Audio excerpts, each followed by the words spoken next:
Chop, বড়া অথবা সিঙ্গারা বা অন্যান্য তেলে ভাজার খাবারগুলোর সাথে টমেটোর সস থাকলে খুবই দারুণ লাগে।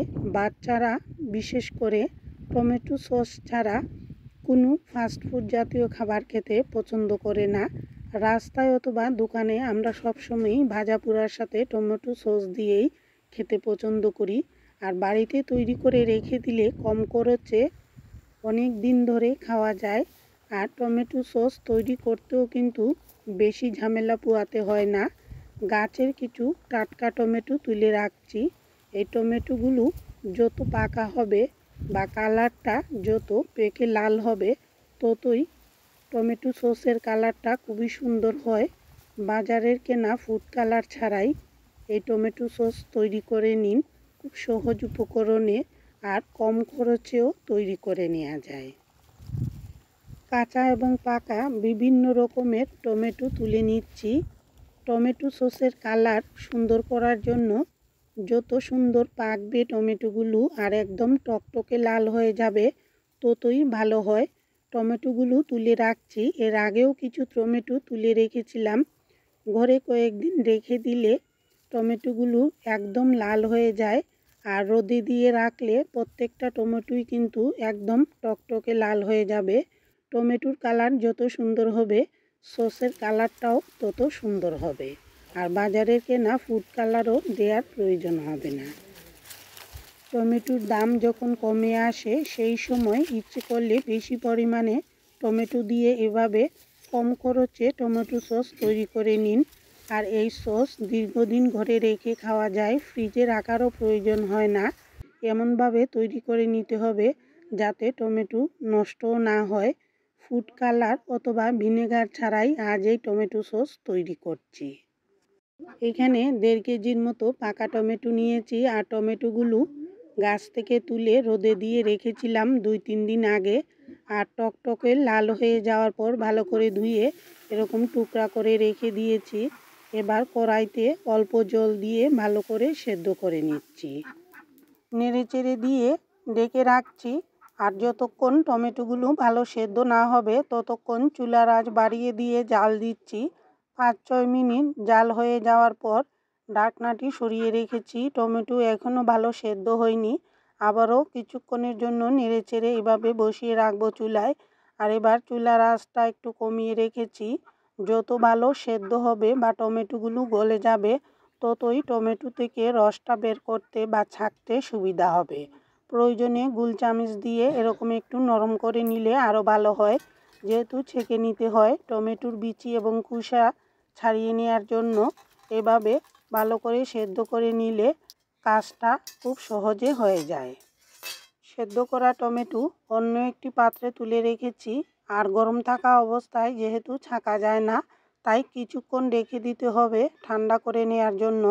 ঠান্ডা হয়ে আসলে এরকম সুতির কাপড়ের টুকরা অথবা নেটের টুকরায় ছেঁকে নিতে হবে। আর ছেঁকে নেওয়ার জন্য এরকম পাতলা সুতির কাপড় হলে, যে কোনো পরিষ্কার কাপড় হলেই ভালো হয়। এবার রসটা গামছার উপরে দিয়ে দিলাম। আর এবার আস্তে আস্তে আর একটু ঠান্ডা হয়ে আসলে আস্তে আস্তে চেপে চেপে রসটা বের করে নিতে হবে। এবার আস্তে আস্তে কাপড়ের চারপাশটা হাতের মুঠের মধ্যে করে আটকে নিতে হবে। তাহলে ভেতর থেকে টমেটোর বিচি বা খোসা বের হওয়ার সম্ভাবনা থাকবে না। এক হাত দিয়ে কাপড়টা ভালো করে মুখ আটকে রাখতে হবে আর অন্য হাত দিয়ে এরকম চেপে চেপে রসটা বের করে নিতে হবে।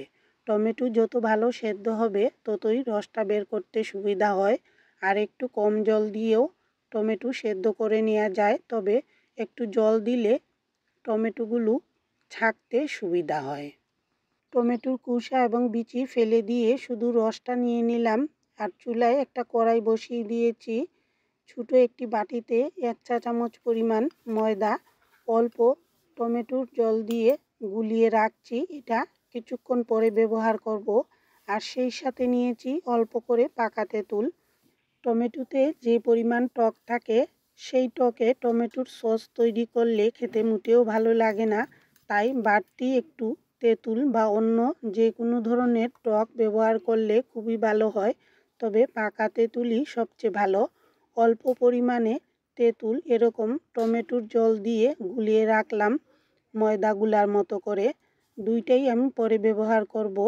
আর এবার কড়াইটা গরম হয়ে আসলে ছোটো বাটির আধ বাটিরও একটু বেশি তেল দিয়েছি। তেল দিয়ে তৈরি করলে রান্নাটা খুবই ভালো হয়।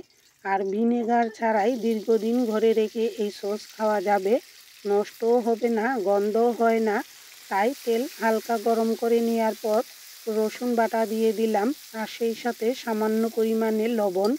টমেটো সস অল্প করে হয়ে যায় জাল দেওয়ার পর, তাই শুরুতেই লবণ কম করে দিলেই ভালো হয়। আর মশলাটা ভালো করে ভাজা হয়ে আসলে টমেটোর জলটা দিয়ে দিয়েছি। টমেটোর সসে সামান্য পরিমাণে রসুন ব্যবহার করলে সসের স্বাদটাও বেড়ে যায় আর নষ্টও হয় না।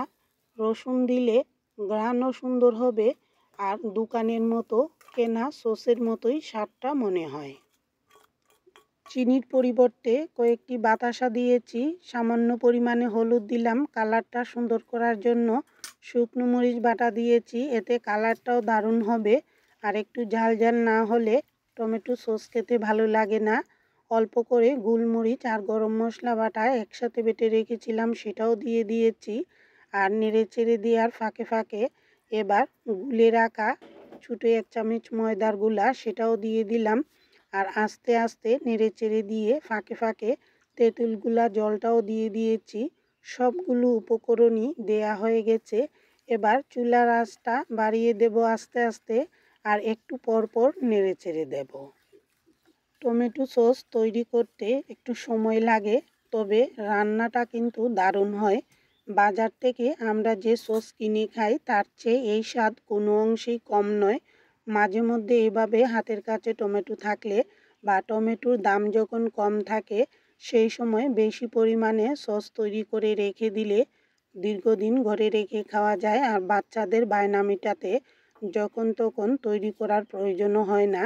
একবার তৈরি করে রেখে দিলে কিছুদিন ফ্রিজে না রেখেই অথবা ভিনেগার ব্যবহার ছাড়াই কিন্তু সস তৈরি করে রেখে দিতে পারেন, তাতে নষ্টও হবে না আর খেতেও দারুণ লাগে। মিডিয়াম আঁচে এরকম জাল দিয়ে কিছুক্ষণ পর পর নেড়ে চেড়ে দিয়ে জল ঘন হয়ে আসলে নামানোর আগে অবশ্যই লবণ, টক এবং ঝালের বা মিষ্টির পরিমাণটা ঠিক রেখে নামিয়ে নিতে হবে। বাচ্চারা যেরকম খেতে পছন্দ করে সেরকম উপকরণ দিয়েই তৈরি করে নিতে পারেন। আর একবার বানালে কিছুদিন ঘরে রেখে এমনিতেই খাওয়া যায়। কেমন লাগলো আজকের এই টমেটো সসের রেসিপি জানাতে ভুলবেন না। আর এতক্ষণ পাশে থাকার জন্য সবাইকে অসংখ্য ধন্যবাদ।